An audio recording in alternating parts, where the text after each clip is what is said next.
하나님의 말씀은 민수기 16장 16절로 35절의 말씀이 되겠습니다. 우리 한 절씩 교독을 하도록 하겠습니다. 이에 고라에게 이르되 너와 너의 온 무리는 아론과 함께 내일 여호와 앞으로 나오되 너희는 각기 향로를 잡고 그 위에 향을 두고 각 사람이 그 향로를 여호와 앞으로 가져오라. 향로는 모두 250이라.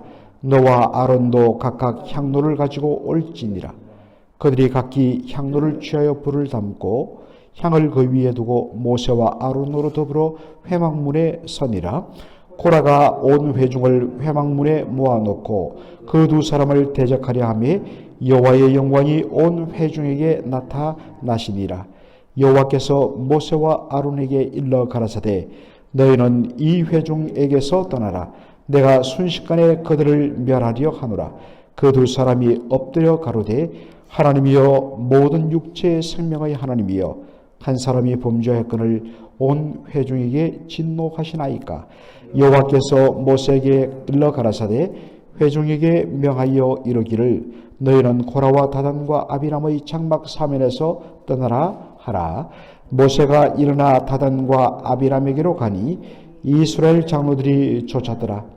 모세가 회중에게 일러 가로되 이 악인들의 장막에서 떠나고 그들의 물건은 아무것도 만지지 말라. 그들의 모든 죄 중에서 너희도 멸망할까 두려워하노라 하매 무리가 고라와 다단과 아비람의 장막 사면을 떠나고 다단과 아비람은 그 처자와 유아들과 함께 나와서 자기 장막문에 선지라. 모세가 가로되 여호와께서 나를 보내사 이 모든 일을 행케 하신 것이요 나의 임의로 함이 아닌 줄을 이 일로 인하여 알리라. 곧 이 사람들의 죽음이 모든 사람과 일반이요 그들의 당한 벌이 모든 사람의 당하는 벌과 일반이면 여호와께서 나를 보내심이 아니오니와 만일 여호와께서 새 일을 행하사 땅으로 입을 열어 이 사람들과 그들의 모든 소속을 삼켜 산채로 음부에 빠지게 하시면 이 사람들이 과연 여호와를 멸시한 것인 줄을 너희가 알리라. 이 모든 말을 마치는 동시에 그들의 미처의 땅이 갈라지니라. 땅이 그 입을 열어 그들과 그 가족과 고라에게 속한 모든 사람과 그 물건을 삼키매 그들과 그 모든 소속이 산채로 음부에 빠지며 땅이 그 위에 합하니 그들이 총회 중에서 망하니라. 그 주위에 있는 온 이스라엘이 그들의 부르짖음을 듣고 도망하며 가로되 땅이 우리도 삼킬까 두렵다 하였고 다같이요 여호와께로서 불이 나와서 분향하는 250인을 소멸하였더라. 아멘. 오늘 저는 악인의 장막에서 떠나라 라는 제목으로 말씀을 전하고자 합니다. 어제 본 것처럼 레위 지파의 고라와 그리고 르우벤 지파의 다단과 아비람과 온 이들이 모세와 아론을 대적했습니다. 여기에 이스라엘의 유력한 족장들 250명도 동조했습니다. 그들의 주장은 뭐였습니까? 우리도 여호와 앞에서 너희와 대등한 거룩한 자들인데 그런데 어떻게 너희들이 우리 위에 군림하여서 스스로를 높이느냐? 한 번도 모세와 아론은 자신들을 높인 적이 없습니다. 그런데 그런 말을 하더니 심지어 이 르우벤 지파의 다단과 아비람은 한술 더 떠서 너희들이 우리를 적과 꿀이 흐르는 땅에서 이 척박한 광야로 데려왔다. 애굽 땅을 적과 꿀이 흐르는 땅이라고 말했습니다. 육적으로는 맞는 말입니다. 그러나 영적으로는 너무나도 잘못된 것이죠. 그래서 그들은 탄식합니다. 우리를 이 땅에서 죽게 만들려 한다. 그리고 너희가 우리 위에 스스로 왕노릇한다. 라고 모세와 아론을 비난합니다. 그러자 모세가 제안합니다. 그렇다면 과연 누가 여호와께서 택하신 자인지 우리 직접 한번 확인해 보자. 그 확인하는 방법이 뭐냐면 250명에 대하여 각기 향로 하나씩을 가지고 거기에 불을 담고 그 위에 향을 넣고 그것을 머리 위로 들어 올리고 여호와 하나님 장막 앞으로 모이라는 것입니다. 모두가 모인 자리에서 고라는 또다시 백성들 앞에서 백성들을 선동하며 아론과 모세를 비방합니다. 그리고 아론과 모세를 죽이려고 할 바로 그때에 여호와 하나님의 영광이 나타났다 했습니다. 오늘 본문에는 나오지 않지만 내일 우리 토요 새벽 기도 때 볼 본문에서도 마찬가지로 여호와의 영광이 나타난 것을 눈으로 어떻게 확인하냐니까 바로 여호와의 성막, 장막 위에 하나님을 상징하는 구름이 그 위에 임한 것을 통하여서 지금 하나님께서 이곳에 나타나셨구나. 하나님의 영광이 임하였구나 하는 것을 보여주십니다. 여호와 하나님께서 모세와 아론에게 말씀합니다. 너희들은 이 회중에서 이 무리들에게서 속히 떠나라. 내가 순식간에 이 패역한 무리들을 모두 다 진멸하겠노라 라고 말씀하십니다. 하나님이 이렇게 말씀하신 이유는 무엇일까요? 물론 이 모든 일을 주도한 것은 레위지파 고라고 그리고 동조한 르우벤 지파 다단과 아비람과 온과 250명의 족장들입니다. 그러나 거기에 모인 모든 백성들이 바로 고라와 그 반역의 무리에 동조했다는 것입니다. 분명 의도적으로 하나님을 대적하는 자들, 그들은 큰 심판을 받습니다. 그러나 분위기에 휩쓸려 거기에 동조한 자들도 하나님 보시기에는 동일한 심판의 대상이란 것입니다. 이 점을 우리는 항상 유의하고 언제든지 선악간에 분별을 할 줄 아는 그러한 지혜와 믿음을 가져야 합니다. 많은 사람들이 우리는 몰랐어요. 그저 분위기에 휩싸이다 보니 우리도 거기에 동참한 겁니다. 하나님 그 죄를 반드시 물으십니다. 이때 모세와 아론이 취한 행동이 뭡니까? 우리가 민수기 11장부터 이제 본격적으로 시내산에서 출발하여 그들이 광야를 행진하는 순간순간마다 이스라엘 백성들의 원망과 불평과 불신앙의 행동이 나오는데 그때마다 반드시 나오는 행동이 뭐냐? 모세와 아론이 백성들 앞에서 엎드렸다는 것입니다. 이것은 백성들을 대신하여 하나님께 제발 이 백성들을 살려달라고 하는 바로 중보기도의 모습인 것입니다.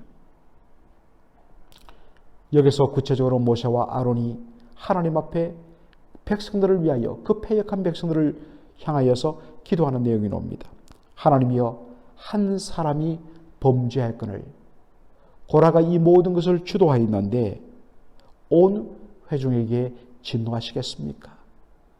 하나님 제발 모든 백성에 대한 심판을 멈춰달라고 기도합니다. 그러자 하나님께서 한 가지 살 길을 열어주십니다. 함께 동조했던 모든 백성들 한 번 더 기회를 준다. 모든 회중은 다단과 고라와 다단과 아비람의 장막에서 떠나라 라고 모세를 통하여 살 길을 말씀해 주십니다. 이 말씀의 의미가 무엇입니까? 죄악의 근원으로부터 속히 떠나라는 것입니다.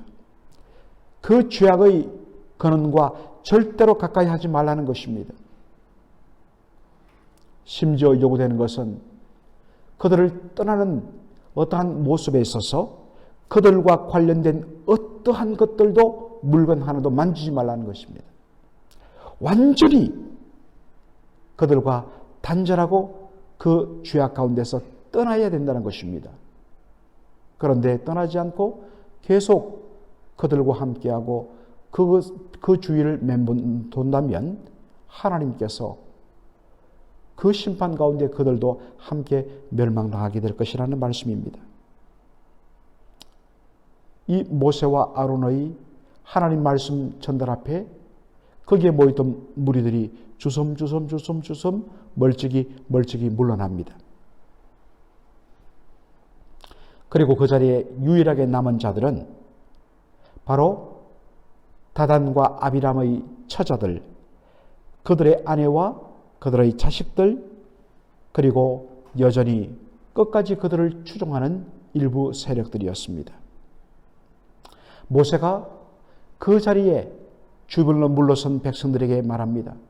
만일 이들의 죽음이 보통 사람의 죽음과 똑같고 이들에게 일어난 일이 우리가 일상에서 겪는 그러한 어떤 특별한 어떠한 어려움이라면 누가 이들에게 임한 것이 여호와 하나님께서 특별히 심판하는 심판이라고 말할 수 있겠는가 하는 것입니다. 그러면서 이야기합니다. 하나님께서 그 땅을 열어서 그들을 그 땅 깊은 곳으로 떨어지게 하고 동시에 그 땅이 닫혀버려 하나님께서 심판하신다면 이것이야말로 그들의 바로 대적하는 것과 그들의 패역한 것에 대한 하나님의 심판을 확인하게 될 것이라고 말합니다. 그 말이 끝나자마자 놀랍게도 바로 다단과 아비람과 고라의 장막 그 땅 밑이 벌어지면서 그 모든 자들이 땅 밑으로 꺼지고 그들에게 속한 모든 물건들, 가축들까지 다 땅 밑으로 동시에 꺼지면서 닫혀버립니다. 흥미롭게도 땅이 갈라져서 그들이 음부에 빠졌다라고 이야기하고 있습니다. 여러분, 이 음부란 말 히브리어로 소올이라고 이야기하는데, 그래서 개역 개정판에는 아예 이 음부란 말을 다 소올이란 히브리어로 그대로 그냥 번역을 해놓았습니다. 여러분, 이 소올이란 말은 몇 가지 의미가 있습니다. 첫째는 죽음이란 의미가 있고요. 사람이 죽으면 어디에 묻힙니까? 무덤에 묻히죠. 물론 이스라엘 사람들은 무덤에 굴을 파서 그 굴 속에 집어넣는 방식을 취하죠. 어쨌든 무덤에 들어갑니다. 세 번째는 바로 땅 밑 깊은 곳, 땅속 깊은 곳, 바로 지옥의 형벌을 받는다라는 의미가 들어있습니다. 여기에는 세 번째 의미로 쓰여집니다.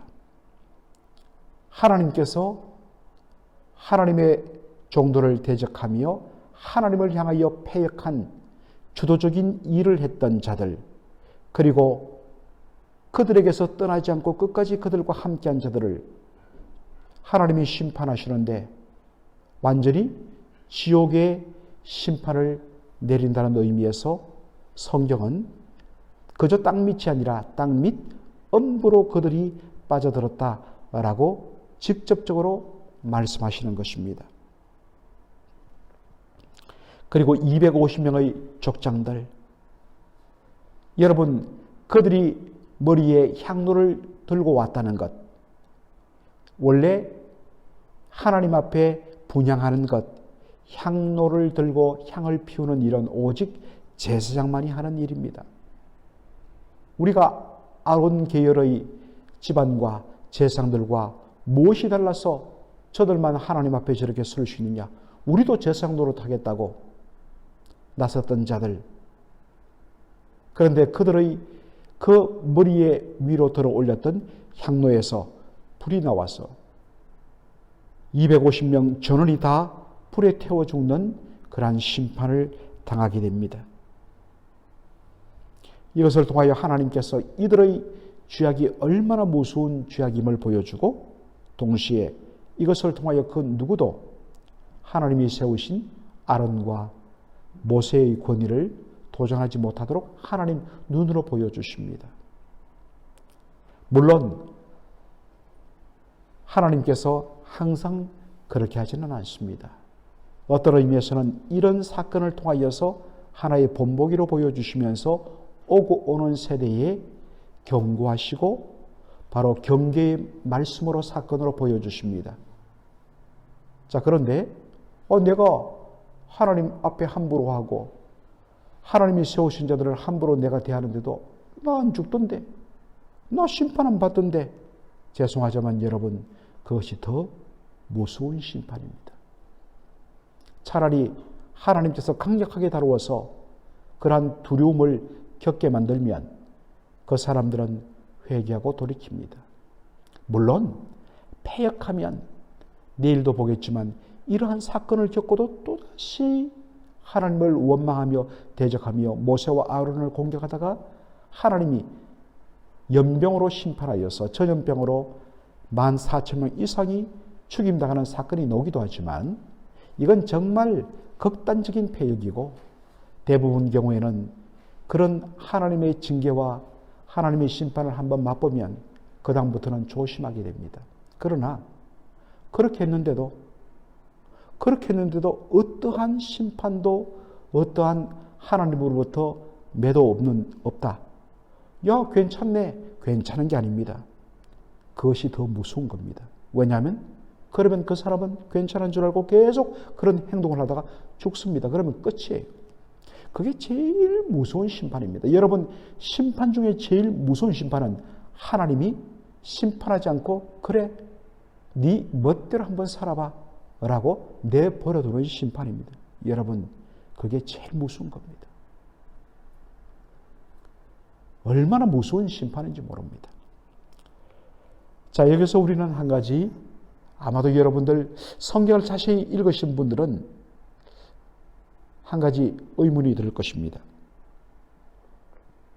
왜냐하면 민수기 26장을 보면 특별히 그 인구조사가 나오죠.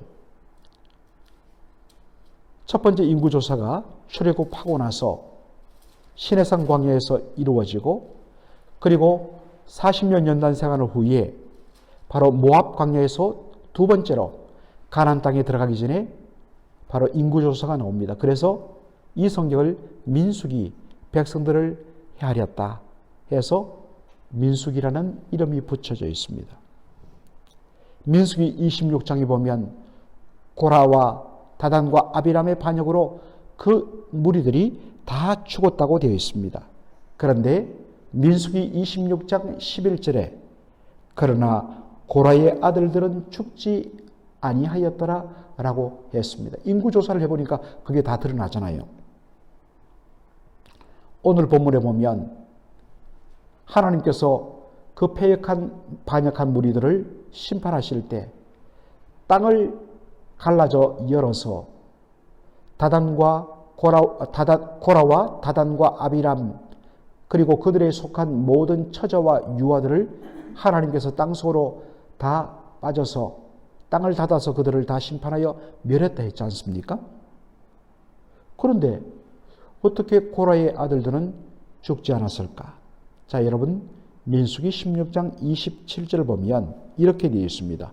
무리가 고라와 다단과 아비람의 장막 사면을 떠나고 하나님이 떠나라 해서 떠났습니다. 그 다음에 다단과 아비람은 그 처자와 유아들과 함께 나와서 자기 장막문에 선지라. 여러분, 여기에 언급된 처자와 유아들은 누구의 처자와 유아들입니까? 다단과 아비람의 처자와 아내들입니다. 고라의 처자식들, 어린아이들은 거기에 언급되지 않습니다. 그렇다면 이것을 어떻게 보아야 되는가? 비록 자신의 아버지는, 고라는 하나님을 대적하며 모세와 아론을 비박하는 그 일을 주도하는 패역을 범했는데 그의 아내나 그의 아들들은 그 죄악에 동참하지 않았다는 것입니다. 한 집안 안에서 부부요, 부모 자식 간에도 이렇게 믿음이 갈리는 것입니다. 아무리 아버지를 존경하고 아버지를 공경하여도 하나님을 믿는 사람은 언제나 하나님이 우선이요, 순종하더라도 언제나 원칙은 주 안에서 순종해야 하는 것입니다. 그래서 아버지의 불의에 동참하지 아니하고 그 아버지의 장막을 떠남으로 말미암아 비록 고라의 아들들이었지만 그들은 심판받지 않고 하나님께서 주시는 생명을 얻게 된 것입니다. 사랑하는 성도 여러분, 오늘 이 말씀이 우리에게 보여주는 말씀이 무엇입니까? 주님께서는 우리에게 죄악의 무리와 그 장막에서 떠나라고 말씀하십니다. 때때로 인간적인 의리와 또 인간적인 유대관계가 있을 수 있습니다. 그러나 우리가 사람을 사랑하고 사람과의 관계를 중시하는 것, 물론 예수 믿는 사람들은 참 잘해야 됩니다. 그러나 그것보다 우리의 먼저 우선순위는 뭡니까? 우리의 프라이오리티는 하나님 사랑, 하나님과의 관계, 하나님과의 의리입니다. 아무리 사람과의 관계가 의리가 중요하더라도 그것이 하나님과의 관계에 그리고 우리 하나님과의 의리에 있어서 손상이 된다면 우리는 단호하게 사람과의 관계와 의리를 끊어야 합니다. 그게 우선순위입니다. 그것을 무시하고 사사로운 인간적인 정리에 끌려서 죄악의 무리와 동행하거나 함께한다면 하나님의 심판을 면하지 못한다는 것입니다. 하나님은 무조건 심판하지 않습니다. 분명하게 하나님께서 떠나서 살 길을 열어주십니다. 그러나 그러한 기회가 주어졌음에도 불구하고 결단하지 아니하면 그 기회를 놓쳐버리고 그 자리에 머물면 똑같이 심판을 받습니다. 하나님이 원하십니다. 제발 거기서 떠나서 하나님께 속하라고 말씀하십니다. 이 말씀을 가지고 오늘도 우리가 기도하는 가운데 주여, 제가 정말 떠나야 할 곳은 무엇입니까? 제가 결단해야 할 것은 무엇입니까? 먼저 하나님과의 의리에서, 하나님과의 바른 관계에서 모든 것을 분별하게 해 주십시오라고 기도하는 저와 여러분 되기를 주의 이름으로 축원합니다. 아멘.